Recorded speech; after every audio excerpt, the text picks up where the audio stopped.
Awesome. Thanks, Alvy. Very cool. Welcome. Very cool. Guys, any questions? Pop them into Q&A. I see Agent X-Ray is asking here, is cinema the technology or the art? Well, that's a good question. In my book, I'm not writing about the history of the software of cinema. I mean, there are thousands of books about that, right? I'm writing about the machines that people use to make the art form of cinema, which is not well understood, as I came to find out. Very cool. I noticed, Alvy, that you seem very driven by using computer graphics to create art.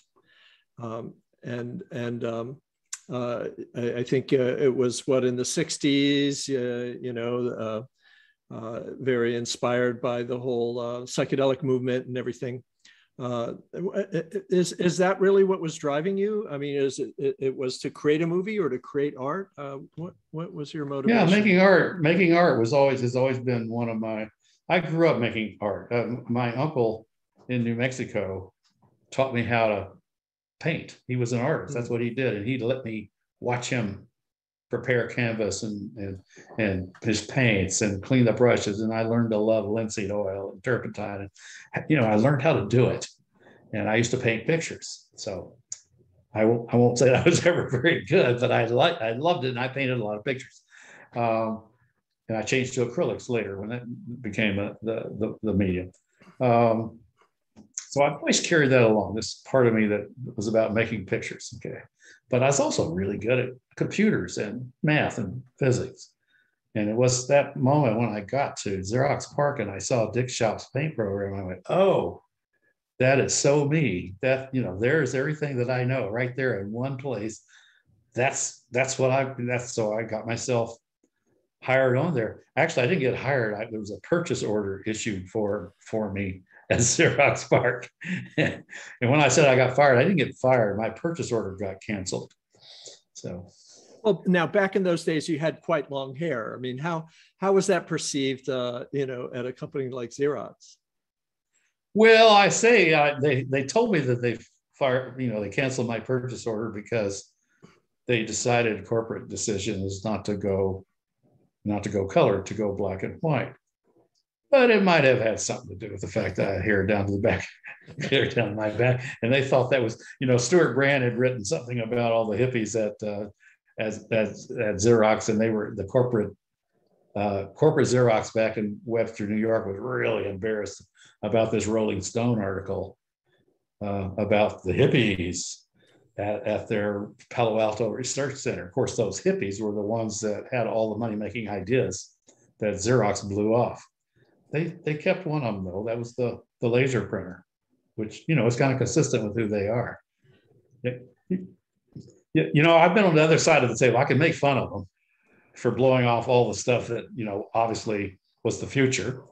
But I've sat on the other side of the table where all the young Turks come to me and say, oh, we ought to do this, and this, and this. And I'd have to say, no, we've got to, we've got to do the following one thing, not those 10 wonderful ideas. You have to prune the tree. So, it helps to sit on the other side of the table or walk in another person's shoes in that case. Yeah. Right on. We have a question here.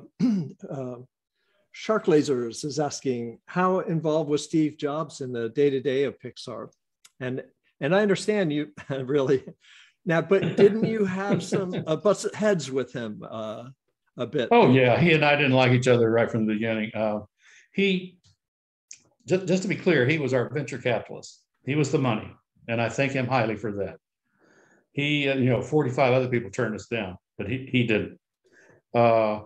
He started Next just about the same time as we started Pixar. Mm-hmm. And Next was an hour and a half away, thank goodness, on the peninsula below San Francisco. We were in Marin County, north of San Francisco. So we quickly determined, Ed and I quickly determined that every time Steve showed up in our building, he just wreaked havoc. So we made sure that all meetings with him were held. So Ed and I and Steve were the board of directors of Pixar. So we would hold our board meetings at Next just to be sure we didn't let him in the building. And no, he was a hardware guy, remember. He didn't have a clue about movies, and movies weren't his idea at all. He was never allowed in John Lasseter would never allow him into the creative room, the story room. No, all the stuff, he manufactured this myth later about how it was all his great vision. That's malarkey. It was not his vision. We brought the vision in from the 70s at New York Tech, where we had very clearly seen that what we were going to do is make the movie. And we, had to fight with all kinds of weird financial people along the way. And he was probably the weirdest. And for me personally, he was the toughest. And finally, we had it out. So these are board meetings and business, not creative, but obviously board meetings. It's what, like cash allocations or product? Oh yeah, where are you on your manufacturing? What's this? Bring in the VP of sales, the VP of marketing, the VP of, of so forth, and finance, and you lay all that stuff out to the board. See how the money's running. That's what boards are about, right? It's not about movies. We weren't making movies. We were building hardware. Remember? We were building hardware, trying to stay alive. Now, we did make sure that we kept John Lasseter and a very small team, off in the corner, making short subjects, just to keep us basically happy, because making hardware wasn't keeping us happy. But these little pieces, like Andre and Wallaby and Red's Dream and a Tin Toy and Luxo Jr. and so forth, I call them our little gems. They kind of made life worthwhile. And we, our animators and our technical people got married basically during that time and learned how to appreciate each other and dignify each other and work together as with mutual admiration, which was all key to later success. We were ready to go when the big time came by. Now, Steve was aware of those, and he could have shut them down, but he never did. So I guess that's another positive I can say. I mean, he was the majority shareholder, so he had a lot to say about the money. But we just kept those things financed, and he didn't say no. That's great. So he let you go with your pet projects. Yeah, I mean. Did you ever pitch him? Did you ever pitch him on the movie? No. I mean, I tell you, we did not talk movies with this guy. He was not a movie guy. He was a hardware guy. Got it. We have a question here from Greg. He latched onto it when we sent Toy Story to New York critics, and they raved about it. Steve didn't miss a beat. He saw that, oh my God, that's going to be it. And he, a very smart businessman, he jumped on that. He shoved Ed Catmull aside so that he would be there when the cameras rolled. My vision all along, it was my idea. Malarkey, but he earned some of that by just putting in the money and staying with it. But no, he did not. It wasn't his idea. No. Yeah, when big vision meets big money, magic can happen. But often the big money doesn't have the vision. But. Of course, Steve had other visions. Well, Steve had he had an appreciation for what we were doing, but he didn't know what to do with it. I know he was running Next, and I know he tried to think of some way to incorporate our animations into selling Next, but his co-founders at Next didn't want anything to do with it. They didn't want his two companies, to get mingled. Yeah. So didn't happen. It all, it worked out kind of, talk about a brilliant business idea that Steve had. It wasn't this vision that he didn't have. It was the one when he saw that Toy Story was going to be big. He took Pixar public. We had nothing in the bank. We were broke. We've been broke almost solidly for 5 years. He took us public on the promise of Toy Story. It was a huge gamble. And he became a billionaire overnight because of it. So I think he got back in spades his support of us financially. But all that stuff about that was all his idea. That's malarkey. Well, that's cool. Now, go ahead. Well, I was going to say he tried to steal my credit as co-founder of the company. That's one of the main reasons I have a little trouble with him. Mm-hmm. Well, you did leave the company, right? And did you? I left it, but I co-founded it. Right, Co-founded right. it for many years by that time. So Right. he just erased my name. It was taken off the website. It was just taken out. It's tyrant. This is tyrant. This is tyrant crap. Yeah. I've heard other stories that are somewhat similar. Greg Panos asks, was the previous name of Pixar Sprocket Systems? Well, maybe when we were part of Lucasfilm, we were looking. The word Sprocket Systems got associated with us, but we weren't never quite sure, was that our name or not? As far as we knew, we were called the computer division of Lucasfilm. And we spent a lot of energy trying to come up with a sexy name. The Industrial Light Magic, now that was a sexy name. But we wanted a name that sexy for the computer division was a placeholder. But we were a very egalitarian outfit. Everybody mattered. So we wanted a name that at least two people agreed on. And we never found it.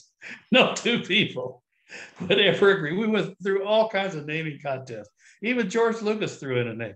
No two people would agree on a name. So it stayed Computer Division, which is really lousy. And when it came time to choose a name for the company, I finally, in desperation, said, well, let's just use the name of this machine we've been selling, the Pixar. Everybody associates that word with us now. And it was sort of the night before I had to turn the papers into the Secretary of State of California for incorporation. You have to have the name. I said, so why don't we use Pixar? And everybody went, okay. It turned out to be a great name, right? Yeah, it's a great name. David Benjamin asks, who made the hardware used for those 3 films that you ended on? Was it SGI or what? Oh, well, we used SGI. I don't know exactly what DreamWorks and Blue Sky used for hardware. I can guess, but I'll be guessing. Pixar, of course, we used SGI machines for interactive design, modeling, but we just used plain old off-the-shelf computers to do the computing. Yeah, it's a CPU thing. Just whatever the popular CPU at the time was. Yeah. VAX maybe, or I can't remember what the actual CPUs people were using by then were. And Agent X-Ray asked, it might be redundant, why did Xerox not want to pursue color in their technology? I mean, did that work out well for them, the black and white thing? Yeah. I think it did. I mean, Xerox still exists. Yes, it does. What's its specialty? Black and white.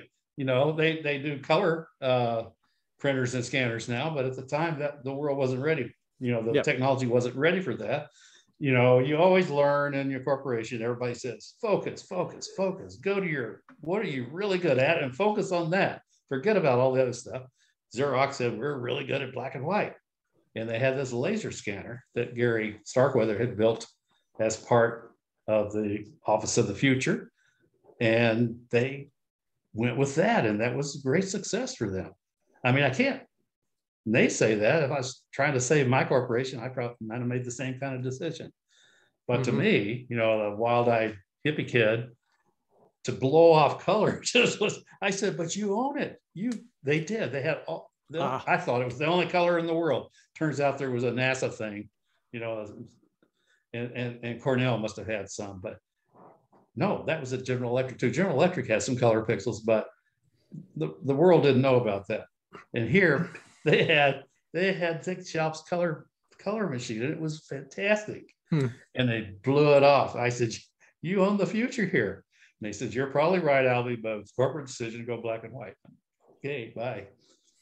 Yep. Will McIntyre asks, what type of challenges did you encounter when pitching new technology or idea to businesses that may have been unlikely adopters? Oh, I should be able to come up with a clean answer to that because we did so much of it. We tried everything to make Pixar a success before Toy Story, right? We just we had this machine that could do MR and CAT scan volume visualizations, like so impressive. Nobody had seen it before. We could do metallurgy and gas dynamics and galaxy simulation. I mean, we were going at every possible marketplace we could think of, and none of them grabbed. We just, something was missing. Either we didn't know how to present it, or our product wasn't right, our marketing wasn't right, something wasn't right. Probably because we weren't really selling we weren't working where our hearts were, which was the movies. And once we got there, boom, it just fell into place, right? Very cool. We do have some questions here about how one might obtain an Alvy autograph on his book. Yeah. Now turns out that's a real problem in these days. It's a logistical nightmare to me. If somebody sends me a book and I have to sign it and then package it and send it out, I can't do that. The only thing that I can suggest is I've got some book plates. I could sign a book plate if somebody sends me a stamped, self-addressed envelope. So basically, it's just really easy for me to drop a signed book plate in, and it just goes off to the right place. But I'm in Canada now for the next several months. I don't know how the postal system works here. But when I'll be back in December is all I can say, and maybe we could do the book plate then. Right on. Well, maybe our chapter can buy a few books that you autograph, and then we'll do a raffle or something down the road. Yeah, if you go through a bookstore, I could, a local bookstore. I'll say Marin County because our Bay Area bookstore. I did that at first before COVID raised its ugly head again. When I launched the book, we actually had a bookstore signing, and I actually signed real books, and I signed like 80 or 90, and that door slammed shut. Delta virus came along, Delta variant came along, and boom, everybody went virtual again. And ever since then, it's been really hard to do signed books.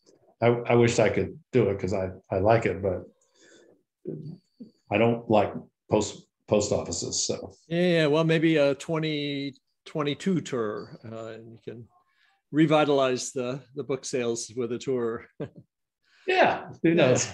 Yeah. So Don Rose asked, did it take 9 years for the technology to get good enough for Toy Story, or was it at a 5-year point, like around 91, when the tech was maybe already there for feature digital animated movie? Well, 91, of course, we thought it was ready, but then it takes several years to actually do the production.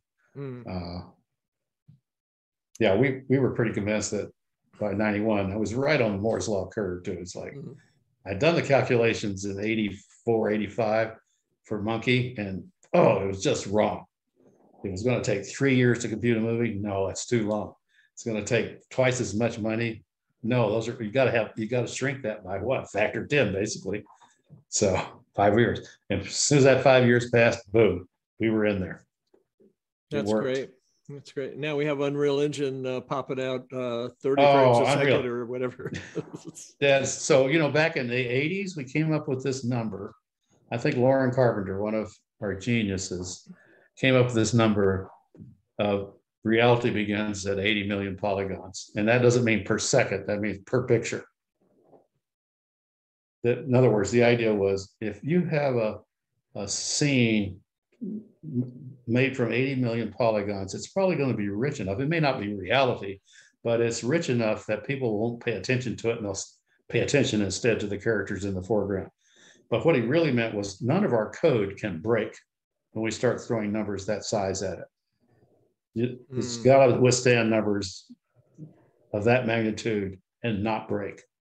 So the machines couldn't deal with the numbers that size yet, but we started playing and said, wait, we know we're going to need those numbers.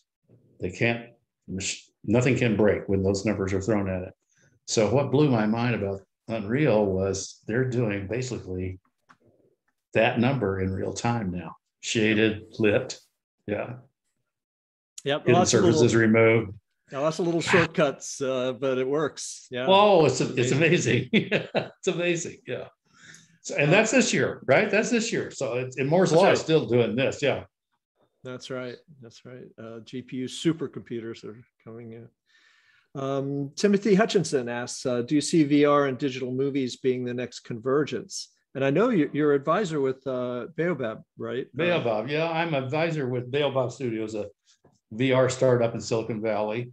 Mm-hmm. It's the way I keep my hands in the entrepreneurial pie. Also, it's a very talented group of people. One co-founded by Maureen Fawn and Eric Darnell. Eric Darnell is the director of the Madagascar series for DreamWorks. So, you know, they've got a deep talent bench there, and they just keep winning awards after awards after awards. Now, does that translate into a successful company? A startup guys never know, do we? I mean, that's the excitement of being in a startup. It's just scary. It scares you to death. Are you going to survive or not? But it's also one of the most exciting places you can be as a young person, because people have their best stuff going at high burner. Yep. Well, I know that headsets have been selling pretty good since COVID. So yeah, I've got my set. Let's see. This is from Ian Cooperman. With more and more productions adopting real-time rendering in their CGI workflow, like The Mandalorian, other Star Wars projects using Unreal 4, do you think it'll eventually replace offline rendering entirely, or will offline still have its place? Well, I think this is wild guessing, because I'm assuming there's always something that the real-time machines can't do, that somebody's going to want to do, and therefore there'll be a reason for the render. But it could be that, no, actually, Unreal 10 does everything you ever want to do, so who cares? Yeah. It's what's interesting is not just the rendering power of Unreal, but how you're able to just almost like cut and paste, drop in, trees and all this sort of thing. I mean, ultimately, you think it might get to a point where the average kid is going to learn, how to make their own, do world building and filmmaking. I think, okay, so I keep making the point that we don't understand Moore's Law. We really can't do an order of magnitude. I think what you're talking about there is a good attempt at trying to imagine what an order of magnitude might bring us, where it just feels, I mean, especially for kids who don't know about how bad it used to be. They start here and they just see, and they can just feel it in their bones. Oh, we could just, they'll my fantasies, there'll be garage bands turning out movies. Why not? Yep. Why do we have these large corporations doing it if we've got these amazing machines? Well, it's still a matter of cost, but that's changing all the time. So, another thing I'm watching really closely is mixed reality, is what I call it. Mm-hmm. VR, of course, I know what that is. It's a complete simulation for both eyes. Mixed augmented reality says, okay, you look at the real world at the same time. You've got some computer graphics display. So it's like one is superimposed on the other. Mixed reality says, okay, extract a model from the world you're scanning and mix it with the model that you've created inside the computer, so that those two worlds, those two models affect one another. In other words, one casts shadows on the other. You can see through objects in one of those worlds into the other. Yep. There's a lot of really hard problems to solve there. But I know the SIGGRAPH community is really smart, and they're working away at this right now, I bet you. Oh, yeah. Well, we're playing with that in the domes, where you have a big dome theater with a stage that's projection mapped. And the Holy Grail is to have a seamless transition between the infinite world out there that comes in and sweeps right onto the stage. So you could have the sun moving across the dome and virtual shadows that are pixel mapped, on the stage, or a light source being held on the stage and casting shadows back into the virtual world on the dome. And of course, the virtual world could be a metaverse with, tens of thousands or millions of avatars bopping around in there. It's going to get really interesting. I wish oh, damn. Who wrote Hitchhiker's Guide? Oh, yeah. Doug Adams. Douglas Adams. Hmm? So he used to hang out with me and try to imagine. He didn't want to just make an ordinary movie of hitchhikers. So we would sit around and try to max it. And I got as far as thinking, well, it seems like it ought to be on a dome. So that we break out of the tyranny of the rectangle, and we just, you can have things happening and interacting with each other in this dome space, but your notion is already way beyond that. I would love, boy, it'd be nice to have him sit him down with you and say, oh, now here's where we are now. Maybe you can make your movie now. We just weren't ready for him yet, right? Yep. Our mutual friend Lauren Hare asks, Alvy, can you please explain how you came up with the novel genealogy charts to explain the biography of the Pixel? Oh yeah, Laura's a buddy. Well, I'm a genealogist. A lot of people don't know this, but my avocation is scholarly genealogy, by the way. Not that hearsay BS genealogy that the internet is full of. This is what the scholarly genealogist. I'm a fellow of the American Society of Genealogists. We basically prove every single statement we make from a public record. If you can't prove it with a public record, it's not a fact. Okay, so you could slowly build up these stories of different people, and when you're done, it's solid, it's proved. All right, so that's the discipline I brought to a history of these different technologies. Same thing, build up the fact base until it's just you're reputable that you've got it right. And in fact, I actually use a few scholarly genealogies in the book itself. I should mention that there are 300 pages of annotations online that I couldn't fit into the book. alvyray.com/digital-light, capital D, capital L. I have some of the hairier math proofs out there, for people who are frightened of the math. There's no math in the book, but I put some out there, carefully labeled math, so you can stay away if it scares you. But I also put out on that website a scholarly genealogy of William Kennedy Laurie Dixon. I was working with the curator at the Library of Congress, Paul Spear, who's an expert on Dixon. And to get his respect, I did this genealogy. And at first he rejected me because he thought it was that hearsay type stuff that you get on the internet. I said, no. This is the real goods. And I sent him my findings, and he realized that I was extremely careful about what I said. And we made this great friendship. And I base a lot of what I say about William Kennedy Laurie Dixon on this expert who's written the book on Dixon, by the way. Unfortunately, we lost him. I should say something. In my acknowledgments, I had to add a in memoriam section. The book took so long that at least 13 people have died in the process. They didn't make it. They helped me make the book, but they didn't survive to see the result. Paul Spear was one of them. Darn it. Yeah, it's tough. These biological organisms tend to shrivel up and wear out. But okay. Agent X-Ray again. He's asking, what's the first commercial project created with the Pixar imaging computer at Lucasfilm? What was it like, the first test project? The first commercial or test project? Commercial. I remember the little short subjects that we did more than the commercials. We did the commercials like Listerine. We did a Listerine commercial somewhere along the line. Red's Dream, as I recall, was a short subject that we did utilizing the Pixar image computer a great deal. Maybe not entirely, but a great deal. Well, in fact, the background for Red's Dream was it was the most complex computer graphics scene ever rendered at the time. 40 million polygons. It's a bicycle shop, but it was held still. The foreground, so that wasn't done on the Pixar image computer. but all the foregrounds were done. So the clown on the unicycle and so forth were done on that Pixar Image computer. That's the one I remember. Very cool. Mar Sorrell is asking if you could mention the New York Tech CGL Images Paint System. Well, New York how Tech, you might have been okay, involved in that. New York Tech, we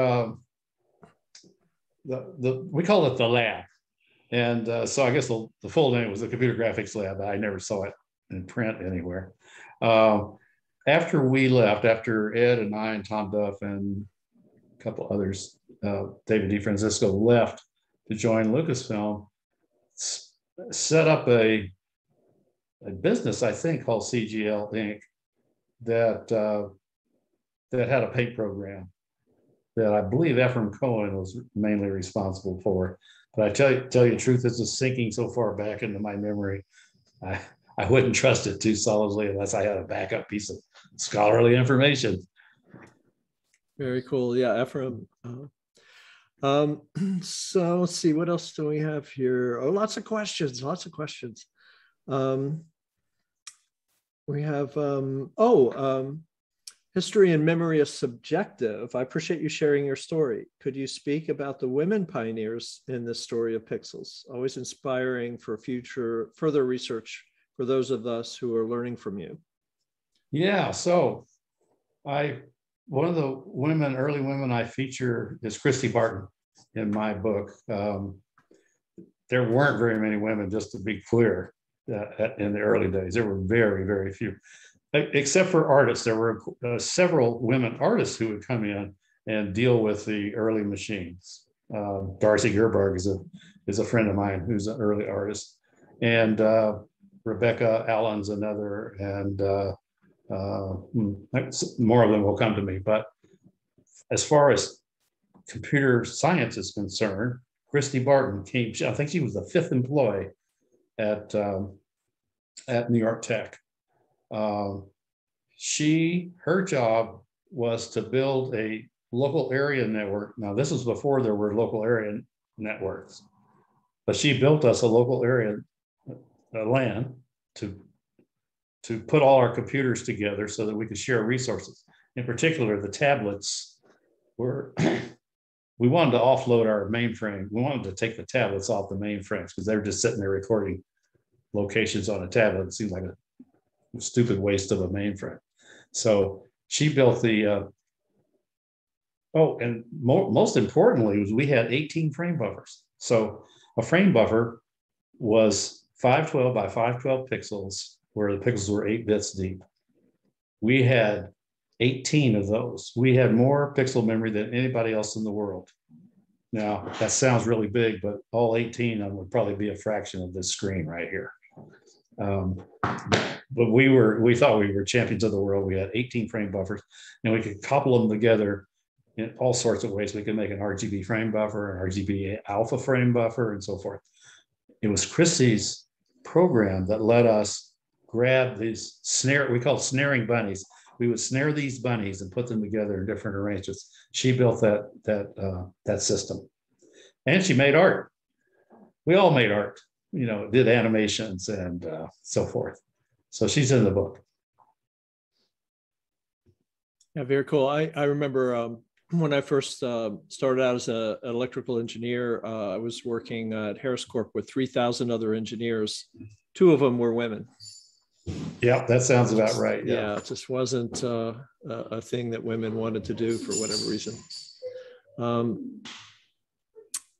Let's see. We have our whole executive council here, and if anybody's dying to come on and interact, I'll just keep going through the questions, but if any of you want to come on camera, feel free. Let's see, Fran Benjamin's asking, would you mind talking about CAPS and your experience working at Disney? Yeah, I should mention CAPS for sure. Mm-hmm. CAPS was one of the reasons that we got close with Disney. While we were at New York Tech, we tried, so Ed Catmull wrote an in-betweening program, but it turned out to be just too hard for the old-time animators, the cell animators who were working on Tubby the Tuba, it was just too hard for them.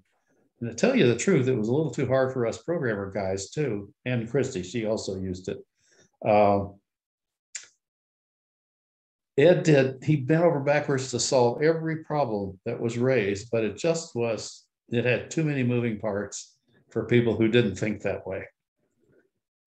So Garland Stern, another one of our guys there, built an alternative system called Scan and Paint, where the animators would continue to draw pencil on paper like they knew how to do.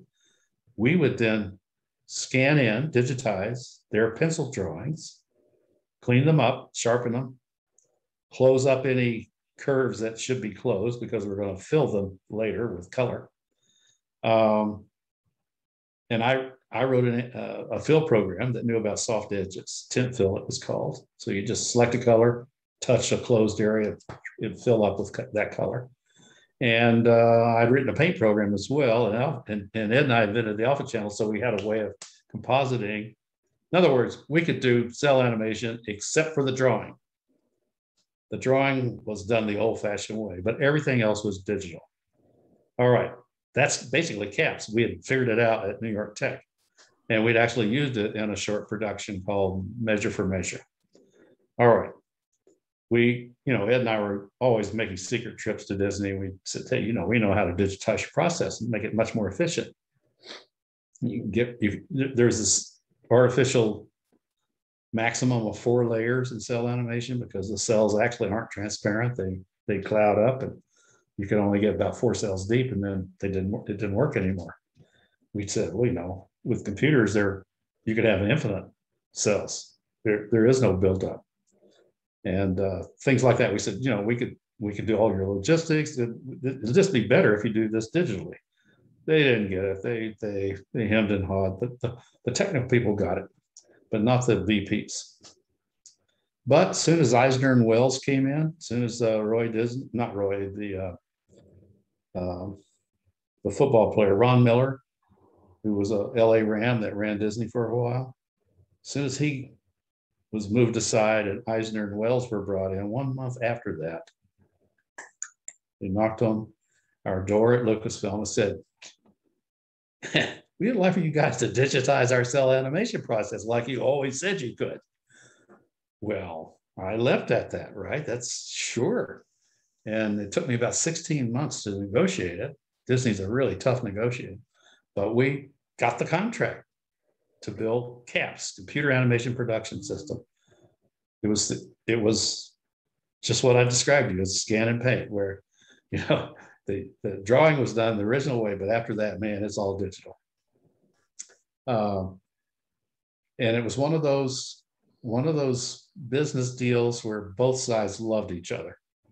We outperformed what we promised. We came in sooner than we promised. We cost less than we suggested at the beginning. We did more than it's just, and Disney did the same from their end. I asked them to do the logistics, the keeping track of 150,000 frames and all the layers. I said, you guys do that. That's what about logistics. We don't want to take any blame for screwing up on the logistics. You do that.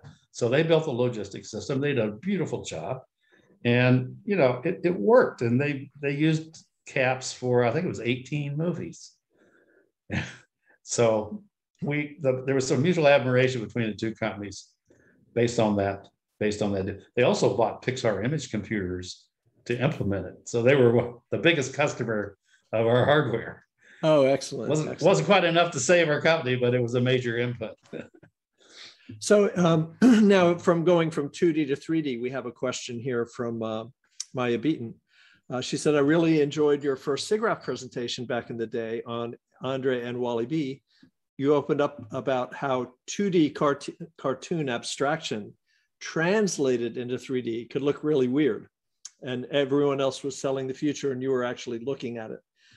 She's asking, can you speak about the challenges of evolving the Pixar 3D look during your years there? Well, I guess the first thing I'd like to point out is we did 2D. You know, I mentioned that Ed did his tween program, which is a really sophisticated in-betweening program. It was hard. And we discovered in there that, oh, you know what? 3D is easier than 2D. Because 3D, you have objects and something is behind something or it's in front of something. And that's the object definition tells you that. Whereas in 2D, the animator has to be the person that tells you what, you know, if this arm swings here and here, does it go behind the body or is it on this side connected to the arm on that side? All that stuff is obvious in 3D, but in 2D, it's really hard. And man, the animators were just totally confused by the solutions we came up with. So I guess that's the real answer, was that once we got enough horsepower to do 3D was easier than 2D. That's interesting. I haven't thought about that like that. Donald Leach is asking if you have patents for the alpha buffer or any of your other inventions. No, we stayed clear with a few exceptions of patents. I got burnt by patents for so many years. There were, back in the early days, people, you know, an attorney would set up in an office someplace and grab these foolishly granted patents and then come after little companies like ours and charge us $50,000 not to go to court, where it would cost $100,000 to prove that they were wrong. They just found this ugly niche where they could extract money for crummy patents that should never have been. So long story short, I hated the patent system. It was, at least the way it was practiced. A patent is supposed to be issued for ideas that are non-obvious to those practiced in the art. There was a patent, though, for magnifying the screen by 2. That is so obvious that anybody practiced in the art, it's a joke, but the patent office doesn't know that. They issued a patent on this, and guys came after us for having magnified screens. No, that's a trivial idea. So I made it a policy that we would not get patents unless we truly had an idea non-obvious to those practiced in the art. And the one really big one that we went for was random ray tracing patent. It was the one that, you know, I showed you the picture of 1984 that Tom Porter did. Mm-hmm. And I showed you the 4 successive frames and Andre and Wally B motion blurred. The one idea did all of that. And it was a beautiful idea. In fact, when I went to work so we got a patent on that. And it was worth several millions of dollars. When I left Pixar to get Steve Jobs out of my life, started another company called Altamira. Microsoft snapped me up. And the first thing they asked me to do was to break that patent. I said, you can't. That's a good patent. I wouldn't let a patent that was breakable go by me. You can't. Well, they said, oh, Alvy, you know, he's got vested interests and he's not going to harm his. So they hauled in Jim Kajia, who's one of the brightest guys in computer graphics, and Jim Blinn, another one of the brightest guys in computer graphics, who were both at Xerox, Microsoft at that time. And they said, can you break this patent? And they went, no. We all tried it that. We couldn't do it. Only the guys at Pixar could do it. It truly is one that, you know, very few people, you know, some special geniuses has cracked it, and they deserve a patent for it.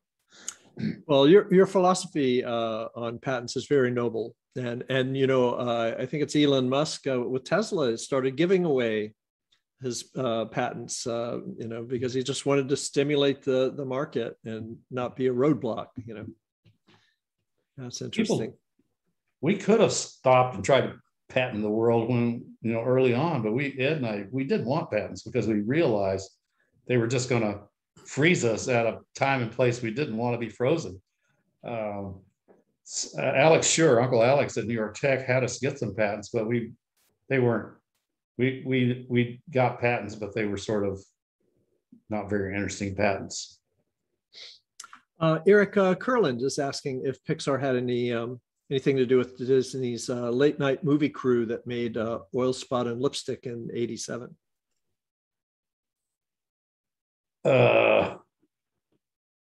I don't know.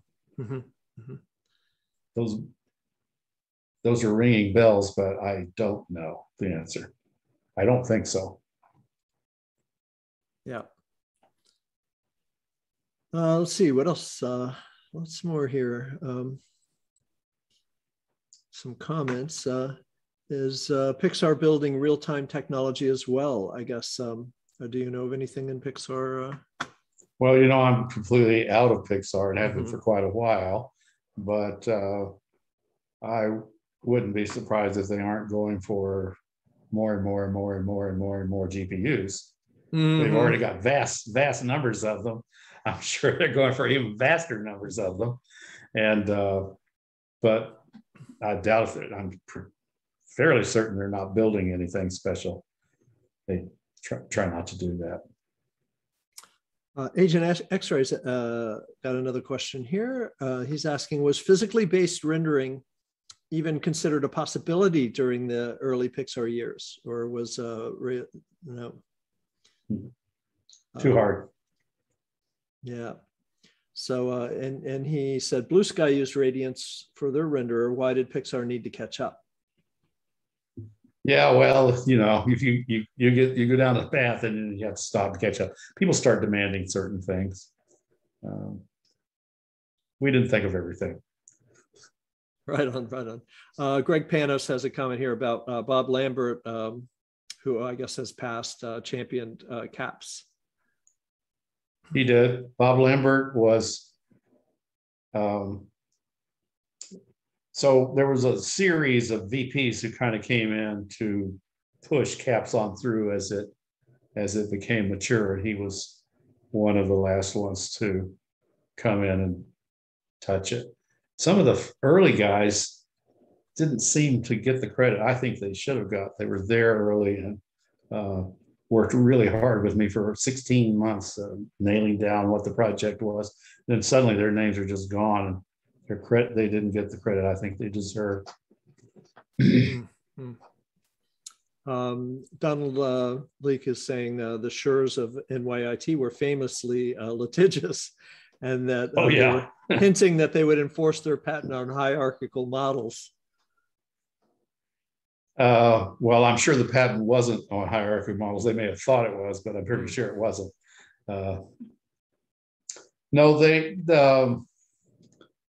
we learned the hard way that the Dr. Schur was litigious. One of our colleagues at New York Tech was Jim Clark, who founded SGI later, and then he founded Netscape. So one of my billionaire friends, and he and I grew up in the same part of the world. He grew up in Plainview, Texas. I grew up Clovis, New Mexico, about 80 miles apart, which is nothing in that part of the world. So we're both homeboys. And I loaned him $10,000 for a down payment on a house or something while he was at New York Tech. He and Alex Schur spotted each other, and it was like two bulls. They started pawing the earth. And before long, Jim Clark was fired. And we think it was for all the wrong reasons. We think it was not valid firing. But we realized, man, when this guy, Alex Schur, comes after you with red in his eyes, watch out. He's gonna go after you. So we recorded that. Says we've got to be when and if we leave, it was probably when we leave at that point, we've got to be very careful not to give him any reason to think that we stole technology or raided the personnel or anything that he could come after us for. And we were very careful about that. We didn't take anything with us. We laundered ourselves.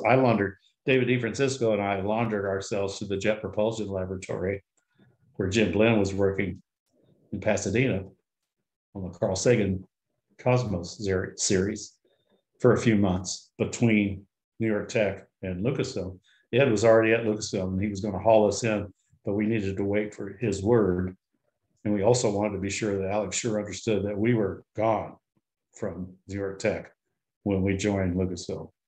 We were at JPL. We called it laundry. Wow. Paul Carey is asking, what year was Scan and Paint? Well, let's see. I left in 79 and probably started in 75. So somewhere between 75 and 79, I'd say 77, 78. Very cool. Very cool. Well, I know it's late in Montreal. 10:46. I think we'll start to wind it down here. Hey, there's Sunil. Hey. Anybody else want to come on camera for a little discussion towards the end here? I thought what would be a great way to close it out is like to talk about the future. Like some of no one. I was surprised that no one has asked you about your work in AI now with Alison Gopnik, right? Yes, she's my wife. Yeah. Okay, yeah. So that's something I thought was really interesting. I remember you talked about it at one of the events I'd been at, and well, I could start. I started in AI when I went to graduate school in 1965. I stumbled on this paper in New Mexico called Steps Towards Artificial Intelligence by Marvin Minsky. And I read that title and I went, whoa, now there's an idea. I was already in love with computers, and that could explain how this works, I just found totally fascinating. And it was also Vietnam War time, and I wanted to stay out of the war. And the way I could do that legally by going to graduate school at that time. 1 year later, that wasn't true, but I lucked out. And so I said, I'm going to go to graduate school where they teach artificial intelligence. Well, there were two places that I knew of, MIT, Marvin Minsky, and Stanford. So I applied to both of them. Stanford gave me more money. Since I was poor, that was important. And I went to Stanford. And after, I learned Lisp from McCarthy and so forth. So after a year or two, I said, you know what? I don't think this is going to happen in my lifetime. I don't think I set Marvin Minsky down. I said, can you see how to get from here to intelligence? I can't see how. I can't logically get there. And you must understand, because you're a professor and you've devoted your life to it. And he looked at me and he said, maybe you don't have to understand in order to practice. I said, that's probably the most honest thing anybody ever said to me. And I realized he doesn't get it either yet. So, they're out there looking, but they don't know the way yet. So I changed at that point to something I could do in my lifetime, like the first movie. Okay. Well, that's been done, right? So now I'm back to AI. I'm married to my wife is a cognitive development scientist at Berkeley, specializing in children ages 0 through 5. How do their minds work? It's one of the great puzzles. I didn't know it went back that far with you, the interest in AI. I've been fascinated forever. I dropped out of formal AI, but I've been tracking it all along. And now I'm thinking maybe I made a mistake and got out too early, because it's looking pretty darn interesting. Pretty darn interesting now. Do you foresee like some merging of the digital light and AI? What is going to happen if there's like? Sunil, I don't know. I think I told you this. I told you the story of the horses and zebras, didn't I? No, let me tell you. So Allison and I were on her sabbatical at Cambridge University in England. And an old pixel packing buddy of mine named John Bronskill, who had made a career out of Photoshop extensions, approached me. He's working on his PhD at Cambridge. And he said, hey, Alvy, we don't have to program anymore. And I went, what? What are you talking about? He said, read this paper. And he handed me this paper. that I call the horse's zebra paper from the AI lab at Berkeley, which is where my wife teaches. And she hangs out, by the way, with these AI guys because they want to know if there's something about 2-year-olds they can use to make their AIs smarter. And the basic idea of the paper was you take a GAN, you know what that is. Right. It's a special neural net, and you train it with 1,000 pictures of horses, arbitrary, and 1,000 pictures of zebras, arbitrary, no labels, just photographs. After it's trained, you hand it this net a picture, an arbitrary picture of horses, and it gives you as output that very same picture, except every horse has been turned into a zebra, or vice versa. And I went, whoa, wait a minute. I don't even think that, how does that work? I don't even think that problem is well posed. I mean, what's a horse? What's a zebra? And that's when he looked at me and he says, Alvy, that's what I'm trying to tell you. We don't know. It just does it. And that's when I said, oh my God, I always thought I would understand AI when we got there and somebody explained it to me. And now I realize maybe that's what something about if a system, well, this is my friend George Dyson has the third law of AI, which is if its machine is basically if it's intelligent, it's too complex to understand, and vice versa. So like the human brain, perhaps. Yeah. Perhaps, yeah. I said, oh, okay. And which brings me back to Alan Turing. You know, Alan Turing, who, by the way, was very interested in children's brains as well and AIs. One of the things he showed, and I spend quite a bit of time in my book talking about this, is he taught us about the mystery at the core of computation. There's a mystery there. There's an unknowability. Just the simplest things. I mean, we all kind of know this, but do you know it? We can't even tell. Hand it a program. You can't tell whether that program's going to stop or not. What? This is a deterministic machine. You know every step it's going to take, and yet you can't even tell me if it's going to stop? No, that's what Turing, there's this unknowability at the heart of computation. It's the mystery associated with computation I think most people don't fully appreciate.